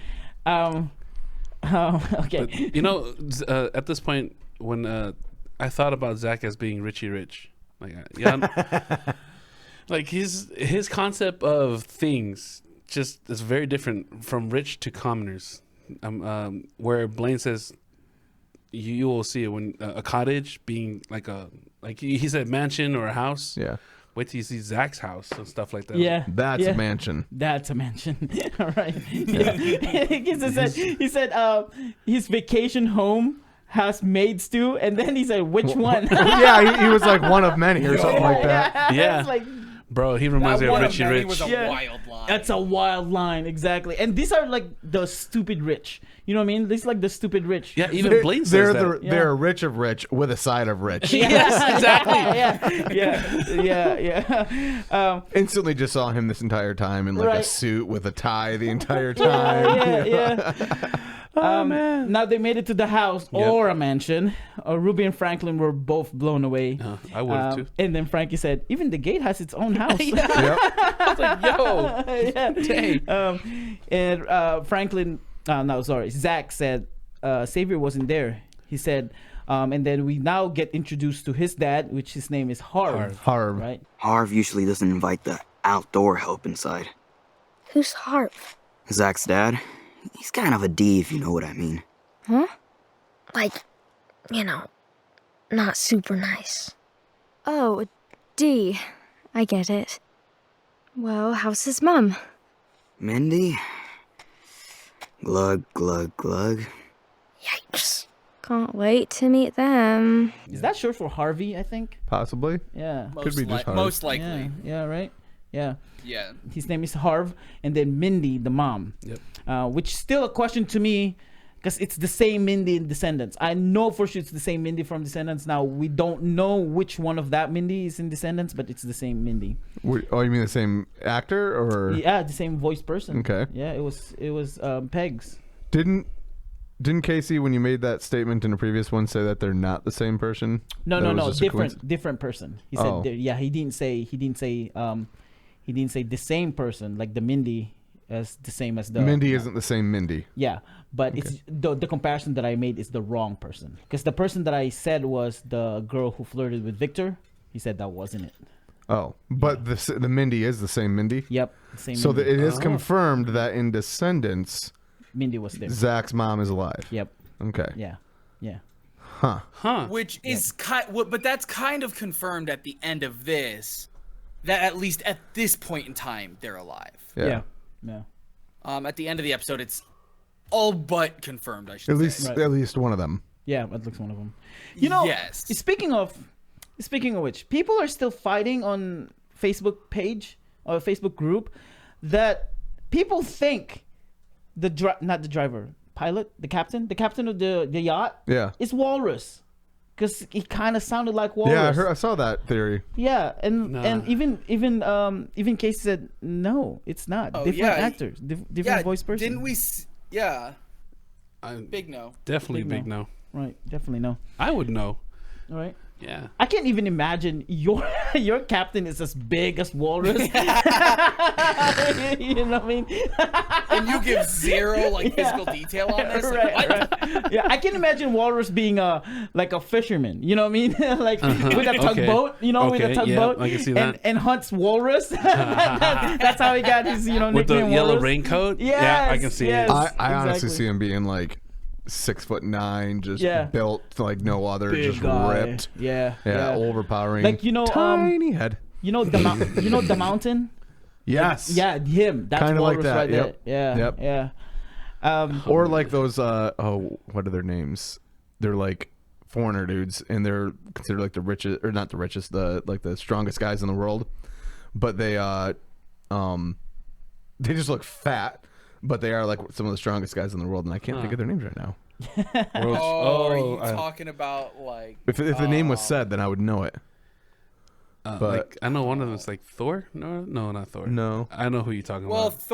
Thor is the mountain. That's he's a competitor with one of them. What is his name? Gosh dang! I was literally watching one of their videos. I know, today me too. because He's such a World's big strongest, influencer right? now. Are they All competing in right. the world's strongest or something like that? Hang on, I'm gonna look this up because it's gonna bother me. We can continue on, and then I'll come back to that. And then they're all happy because this is one oh, we're safe now, we're good, and they're so happy and they have the hope and they feel so alive. Right. And we notice now that Zach started to open up a little bit. You know, all the tension is gone. Yeah, you know what I mean? I'm home now. Yeah, all the tension is disappearing. Until Until he meets his bro, Ace, this Pilar moment is a huge moment. Dude, oh man, it's a huge moment, and I'm not just talking about Pilar herself, Hey. but yeah. Eddie Hall. Eddie Hall. Gosh Eddie dang Hall. it, man. Eddie Hall. Yeah, you're This right. guy It is right Eddie Hall. here. This. Oh, come on, come in.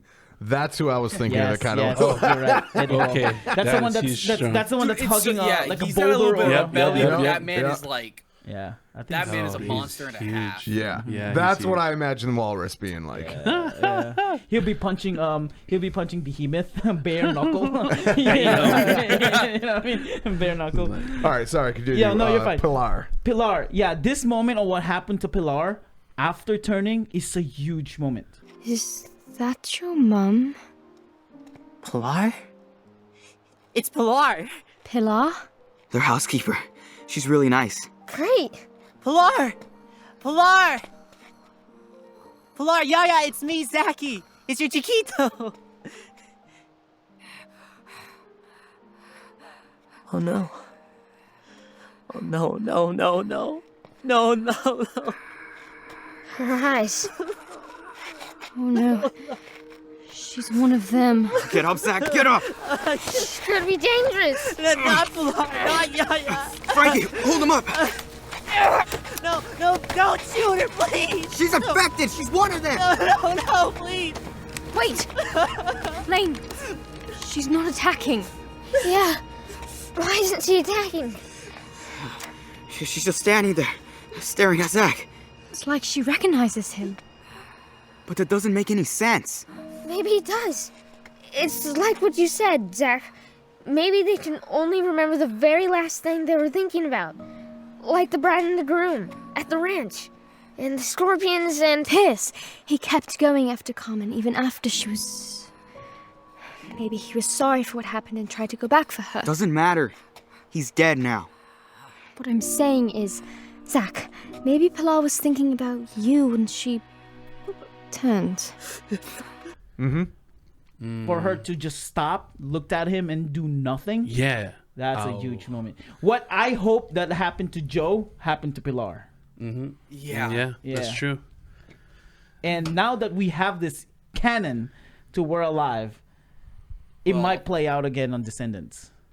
Possibly. This is my big thing. I really Yeah. don't didn't think. think I of really that. don't think Joe's last thought was like of some protecting someone or making sure someone's safe. I think his last thoughts are probably going to be something along the lines like, "If it were me, this wouldn't have happened," kind of thing. Oh, Or- that makes so much sense. Or maybe just control in general, and that's why he's in charge of the horde. Oh, Yeah. Is the fact Well, that it he's could a be both. leader and he's in control, and so that's his last thought and the bitterness on that. So it might actually lead Joe to being, 100% evil. Yeah. It's like the whole like live long enough to become the villain kind of thing. Like, yeah, he didn't live, but in his final moments, he was having that like villain switch moment. I'm still on this bandwagon of Joe being the good zombie. I would love for that. My bandwagon is the reason why he's collecting all these zombies is to kill every single one of them. You think? Yeah, like he's collecting all of them, and then so they can jump off the cliff and then die. I can see it happening. But then they all Well, just apparently they all swim. No, jump off the cliff and then die. Like Not in the water. Not in the water, like fall. But No, we know that there's a good amount of them that come from the water, though, that come from the Yeah. island. So Yeah. Dang. But Yeah. I But think yeah. the way how you described Joe, it's more likely that's what it was. Like he's thought about it, and like this was never happen if it was me. Damn Yeah. you, Pierce. Yeah. And that's probably yeah, why they were. because the last time we saw him before the outbreak, he was very upset with Pierce. He was like in like a fight with them, saying like we got to do this right, like we got to protect the kids, blah blah blah. Like you're wrong. I'm gonna go do this. Right. Yeah. And so like one of the last things you see from him is like, no, you're wrong. I'm taking control in my way, the best way that I can, and the whole time he's just getting belittled. Yeah. No, seriously. So when that whole thing is happening, Frankie connected the Romeo and Juliet situation and how Pierce felt bad for Carmen, and that triggered Blaine's like, no, he's dead, he's done. And then Ruby said, He's "No, not, he's wait, not wait." allowed to Yeah. feel bad. Yeah, Right. yeah, he's Yeah. not allowed to feel bad. Which I don't think that was the case with Pierce at all. You don't think so? I don't think so. I don't think he felt bad. Oh, I think he did. I thought he had her scent and he was going after them and he was following that scent in his animalistic instincts. No, I think he did because he was digging up the grave. I think he's digging up the grave. He was digging up the grave. Yeah. But I don't think it was because he felt bad about doing anything to her. For Carmen. That dude had no mercy. He was a jerk. Yeah, it's true. That's true too. And it got worse as he got sicker. Right. Now they started running around looking for people because they can't, they hear the music playing. It's like, oh, people are still here. Before that, Yeah. with Pilar, I thought it was interesting how much of a connection. It seems like while Zach has, like, obviously wants to see his parents, it seems like he has more of a connection with Pilar. Yeah. Yes. The way that he calls out to her and, it's your taquito. Yeah, it seemed like that's the thing that broke him. Yeah. So that seemed really emotional when he was calling out to her, just the connection that they had, which reinforced the fact that she probably was thinking about him at the time of her changing. Yeah. I feel like if he would have seen his mom, he would have been upset, but seeing Pilar is what broke him. Yes. Yeah. I feel like it was two very different things. Dang. Yeah. Well, because even in the beginning of this episode, when we get introduced with Zach and Pilar, Pilar is more of a mom. Yeah. You know? Yeah. Yeah. Yep. You would She mistake always her worried as about a him. common mom. Yeah. Yep. So they Wait. At the beginning of the season, you mean? Season. the Yeah, first that's what he episode. meant. Very Pilar first drop episode. him off? Is that what it was? I No, don't they remember. all drop him off, but Pilar is the one who's getting him ready and Okay. saying Yeah, goodbye. while the mom is Kissing him. drinking away, Yeah. like, bye, Zach. Yeah. Glug. Right. Yeah. Well, we're coming to that point now. They started running around looking for people. They couldn't find it, and then Blaine said, "This place is too big." They could see wine everywhere, like wine bottles everywhere, and Zach's like, "Oh, it's mom," I feel in this scene or in this portion of the scene, I think Zach is trying to deny what actually happened. Yeah. Because I can hear in his voice, like Dad is in either in his office or in the golf simulator, Mom drinking at the pool or whatever. But the way he said it just sounded like he's at denial, but it doesn't sound hopeful. It's just doubtful, but trying to find a light in the tunnel. Any bit of light. Yeah. And then, they said that this place is so big. Blaine said, "Should we split up?" Ruby, right away. No splitting up. Yep. Smart. They're learning. Yep. And then this is we hear now that Zach is starting to loosen up to just being himself again and getting the weight of the load on his shoulder off. Guess when he said brainiac. Look at because Ruby said, I wonder how you turn out to be different, right? Yeah. They were trying so hard. Right. And then Zach said, "Yeah, if you say so." And this made me think maybe that's the reason why he was so tense from the get, because he's the only one that his parents are in the island. He's the only one with it, the end nearby kind of thing. Yeah, because all of their parents are outside of the island, and they're not sure if these zombies are outside of the island. But what they know for sure is the zombies are in the island, and his parents are in the island. Yeah. You know what I mean? That's probably why, he's really tensed up. What are all these screens? It's our security room. There are cameras covering the whole house. This way we can see in all the rooms from here. So many rooms. Yeah, Dad's office is here, and... Okay, so he's not in there. Or the simulator. I don't see your mom in any of the rooms either. Look at her dressing room. It's a mess. Is it usually like that? No, but that's because Consuelo's always tidying up after her. Let me switch over to the exterior view. Whoa. I can see the whole outside. Cool. Mom's not by the pool either. Pilar's still hanging by the front door. Not even trying to get inside. Good. It creeps me out that... Wait. What's that? What? That big bullseye-looking thing. It's the helicopter pad. Wow. Zach, you have a helicopter? So cool. Yeah. And it's not here. Wait. Was the helicopter here when you left for camp? Yeah, But that means... it's gone. The helicopter is gone. And my parents left without me. They end up in the security room, looking at the security cameras. They're going through it, and Ruby asks about something. It's like, what is that? And then Frankie said, yeah, that bullseye-looking thing. Zach said it's the helicopter pad, and the helicopter's gone. Yeah, that's you could hear the moment that set in for Yeah. Zach. Yeah. Like, this is reality. Zach said my parents left without me. Now, Yeah. I had a thought on that. Mm-hmm. I'm curious if they took off and went to the camp. Yeah. But you would hear it. But you would hear it though. Depends. Yeah, because the island's still big. The island's big. They went along the south edge of the island because from where the ranch is, they probably took a southern route to get down to the Lone Tree Point. And so, but also if they had taken off right away, that would have been day one. They would have been at Two Harbors. So, but still, they would have had a helicopter, and it would have been, a few miles away from them. Probably, they might not have heard it at all. Yeah. Huh. Yeah. But I'm curious Yeah, if you're that right. was where they might have gone. Otherwise, what jerk of parents to just right. leave your kid? Right. Yeah. Zach said my parents left without me. Before we continue more or end this, we hear the post-credit scene. Driving off-road can be incredibly dangerous. You could easily blow a tire, damage your suspension, or tear fuel lines. The number of things that could happen is limitless. I'm actually very surprised the van lasted as long as it did, but it ultimately ended up failing in the end. And now, those who helped drive you off the road on this audio adventure. Driving off the road. It's really dangerous. Yeah. Okay. Last thoughts about this episode. About this episode? Yeah, about this episode. What are we thinking? What are we missing?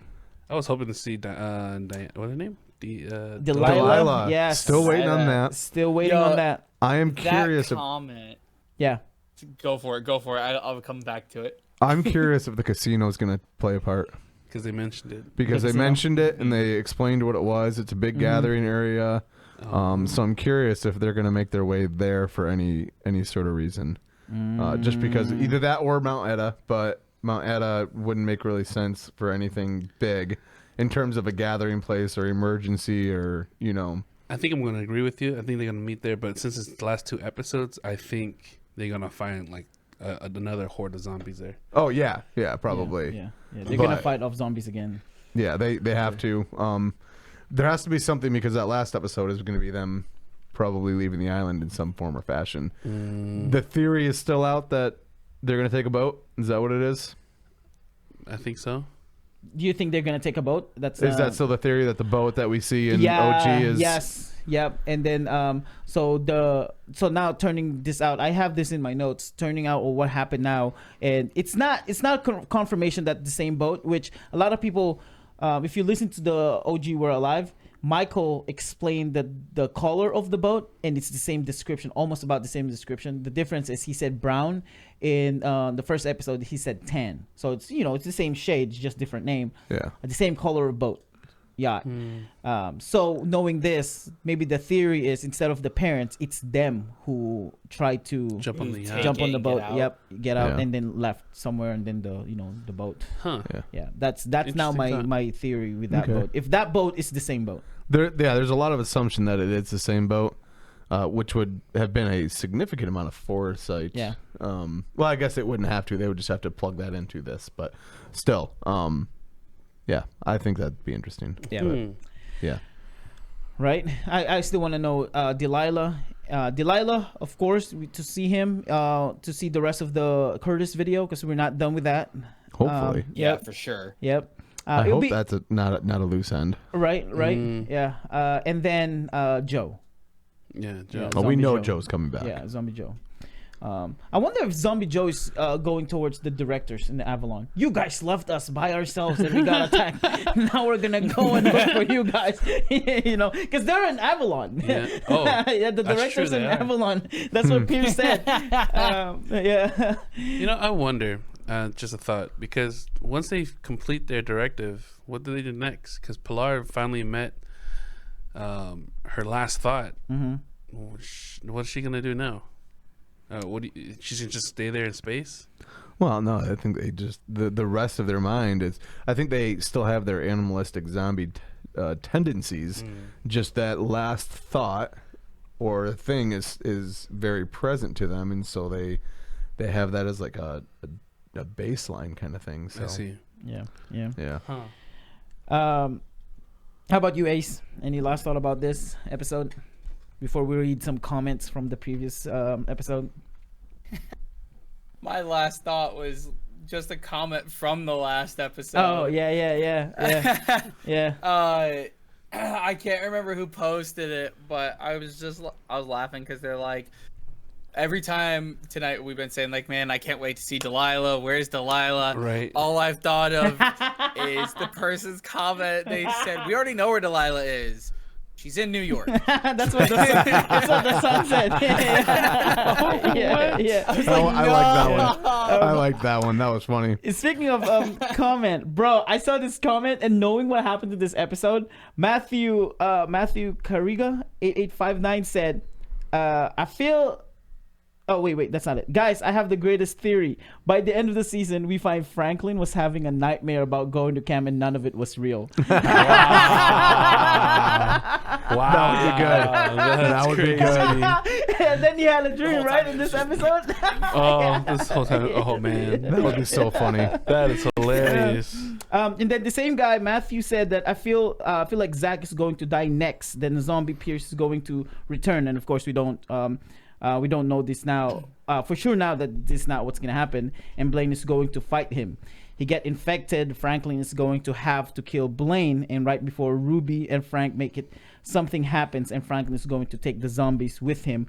Or my other thought is that Blaine is going to take the zombies with him with the fireworks, that I don't remember if they still have the fireworks. So the fireworks still not used yet. It's another loose end. They were that was a good theory. That was a good plausible theory, but yeah, like you said, now that we've been through this episode, we know that that is not the case. Specifically the Pierce. Pierce turning Blaine. Or turning Zach, because it was Pierce to Zach and then Zach to Blaine. Although I do think it's possible that Zach could be the next one. Oh yes, I do too. Yeah. Because now he's like no more. With coming here, they've kind of resolved this story. Yeah. No more plot armor too. You know. That's true. We lost the plot. We've established there is no plot armor in this. That's true. Everyone's up for Speaking of grabs. plot armor, I love that they mentioned that and you seconded it.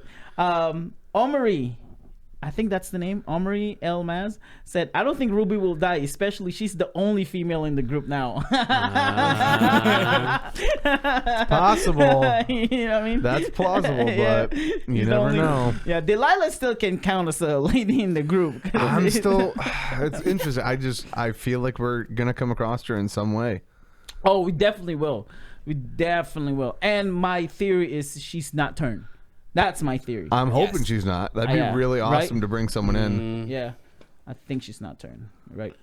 Or if she ends up being like some like Navy SEAL or something like that. She's just destroying the zombie horde. She's actually the one who gets all the kids off the island. Yeah. Honestly, that very well could be it. Like she could be some just random dope person. She's the family. Yeah. Oh my goodness. That could be the family connection. Right. Going back to the Harv. Speaking of family, going back to Harv, and it's like he's such a D, and then Ruby said D. It's like all I can think of is like Monkey D. Luffy, like D family. That's what's happening here. It's like no, that's not. No what way. He's That's where your mind went first. Of course, it is. For me, it went somewhere else. I thought that Franklin was going to explain it to Ruby. I was like, Franklin, what are you doing? What are you trying to do? This innocence. But then he said something else like, "Oh, that makes sense. Okay, that makes sense."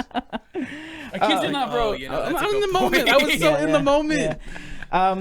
Kyle, Jason Brandstone corrected us. He's the same guy who told us about the opening doors.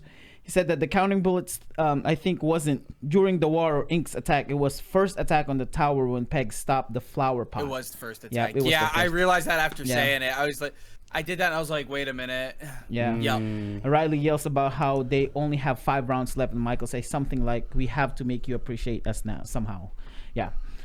But yeah, that was, dude, this episode, I cannot believe you only have 2 more. Yeah. I cannot believe we have 2 more. Every time I think specifically in this episode, every time I think like they could have ended it here. You know, Casey should have ended it here. Like it's wrapping up. Yeah, Oh, this is it Yeah, for that yeah. episode. And then I realize, and then I'll Kept go going. back to the memory that, oh wait, we only have 2 more episodes. So yeah, you have to put them all in here. You know what I mean? Yeah. You have to get Yeah. as much information out now. Yeah, that's right. I wondered though, Casey, what's up with the one part on the first episode, and then the second part 2 part, and then the third 1 part. You know what I mean? Yeah, it's Like a alternated. full hit- Yeah. What's up with that? I don't know why. Yeah, because he releases all of it at the same time, right? I know, but why not instead of a 2 part? It's just 1 part since it's already released just 1 time.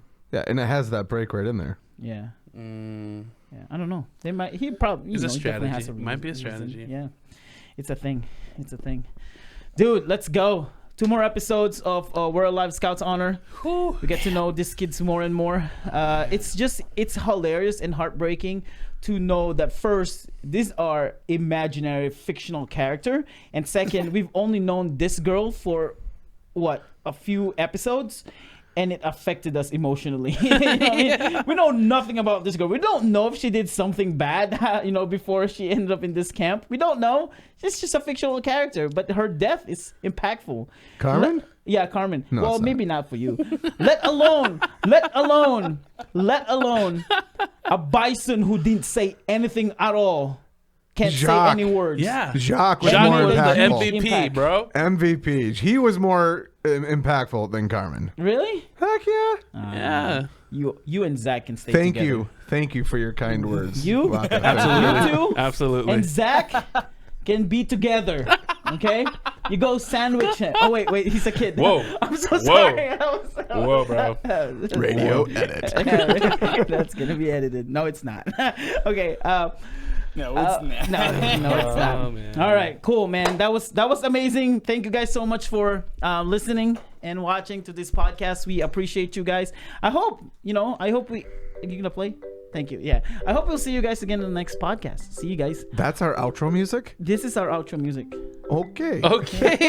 You like it? Yeah. Did we get a vote on this? I'm sorry. Bye. Bye. Late.